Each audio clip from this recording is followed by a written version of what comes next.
अयोध्या मंदिरासंदर्भातली एक महत्त्वाची बातमी। अयोध्येतल्या 3 मजली राम मंदिराच्या तळमजल्याचं बांधकाम डिसेंबर अखेरपर्यंत पूर्ण होणार आहे आणि 22 जानेवारी म्हणजे नवीन वर्षात पंतप्रधान नरेंद्र मोदी यांच्या हस्ते इथे प्राणप्रतिष्ठा होण्याची शक्यता आहे, असं राम मंदिर बांधकाम समितीचे अध्यक्ष नृपेंद्र मिश्रा यांनी म्हटलंय।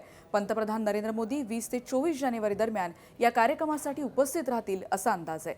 पंतप्रधान कार्यालयाकडून मात्र अंतिम तारखेची माहिती येणं अजून बाकी आहे, पण 22 जानेवारी या दिवशी कार्यक्रम पार पडेल अशी शक्यता अधिक आहे आणि त्यानंतर 24 जानेवारीला अभिषेकानंतर राम मंदिर भाविकांसाठी खुलं होण्याची शक्यता आहे। मूर्तीच्या अभिषेक सोहळ्यात 10,000 विशेष निमंत्रित असतील, ज्यामध्ये राम मंदिर निर्माण चळवळीशी संबंधितांचा समावेश असणार आहे।